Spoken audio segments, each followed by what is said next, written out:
Hi అండి, welcome to యషిరస్ cuisine. ఈరోజు chicken జాయింట్లు అండి.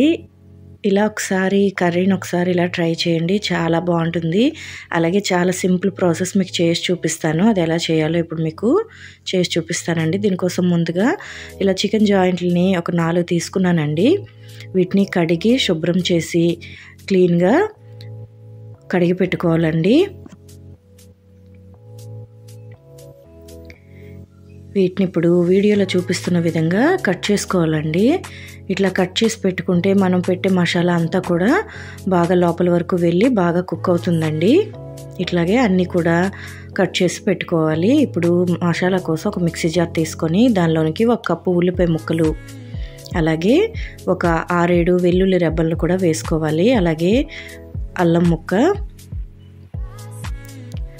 1 టేబుల్ స్పూన్ ధనియాలు, లవంగాలు ఒక 6, ఇలాచి 3, పలావ్ పువ్వు 1 అండి, అలాగే దాల్చిన చెక్క చిన్నది వేసుకోవాలి. అలాగే 1 టేబుల్ స్పూన్ పచ్చిపప్పు అండి. ఇది ఆప్షనల్, మీ దగ్గర ఉంటే వేసుకోండి, లేదంటే స్కిప్ చేయండి. అలాగే కొంచెం వాటర్ వేసుకొని మెత్తగా గ్రైండ్ చేసుకోవాలి. ఇట్లా గ్రైండ్ చేసుకొని దీన్ని వేరొక బౌల్లోనికి వేసుకోవాలండి.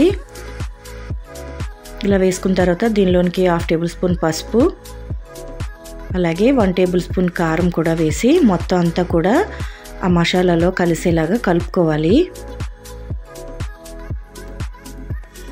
ఇట్లా కలుపుకున్న తర్వాత దీనిలోనికి మనం కట్ చేసి పెట్టుకున్న జాయింట్స్ని ఇలా వేసేసుకోవాలి.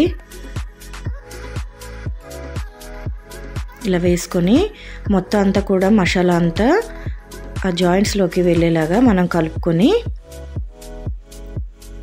ఒక 30 మినిట్స్ మనం పక్కన పెట్టేసుకోవాలండి. 30 మినిట్స్ తర్వాత ఒక ప్యాన్ పెట్టుకొని దానిలోనికి ఒక 4 టేబుల్ స్పూన్ ఆయిల్ని వేసుకోవాలి. దానిలోని ఇప్పుడు మనం కలిపి పెట్టుకున్న చికెన్ కూడా వేసుకోవాలండి. జాయింట్స్ని వేసుకోవాలి. వేసుకొని ఓసారి బాగా కలుపుకోవాలి.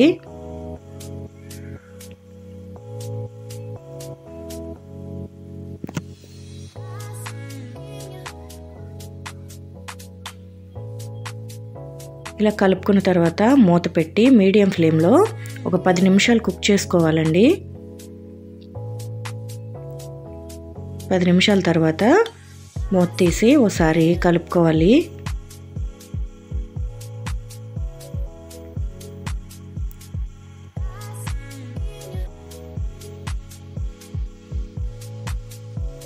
ఇలా కలుపుకున్న తర్వాత దీనిలోనికి రుచికి సరిపడా ఉప్పును కూడా వేసుకోవాలండి. అలాగే ఒక 1/2 గ్లాస్ వరకు వాటర్ అయితే సరిపోతుంది.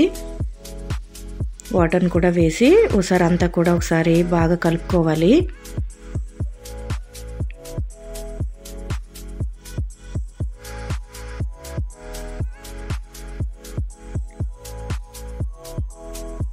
ఇలా కలుపుకున్న తర్వాత ఫ్లేమ్ని లో ఫ్లేమ్లో పెట్టుకొని మూత పెట్టి ఒక 15 నిమిషాలు కుక్ చేసుకోవాలండి.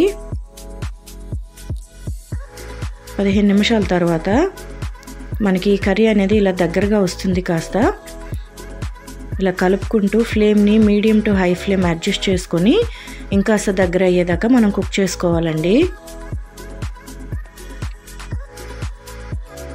ఇట్లా ఒక 10 మినిట్స్ మనం కుక్ చేసుకుంటే ఇలా దగ్గర అవుతుందండి. ఇప్పుడు కరివేపాకు, కట్ చేసి పెట్టుకున్న పచ్చిమిర్చిని కూడా వేసుకొని ఒకసారి బాగా కలుపుకోవాలి.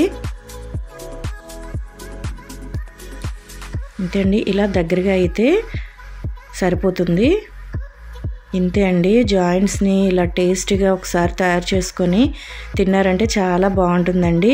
చాలా సింపుల్ ప్రాసెస్, టేస్ట్ అయితే చాలా బాగుంటుందండి. ఈ వీడియో మీకు నచ్చినట్టయితే మీ ఫ్రెండ్స్ అండ్ ఫ్యామిలీకి షేర్ చేయండి. అలాగే ఛానల్ని సబ్స్క్రైబ్ చేసుకోండి, లైక్ చేయండి, కామెంట్ చేయండి. Thank you for watching.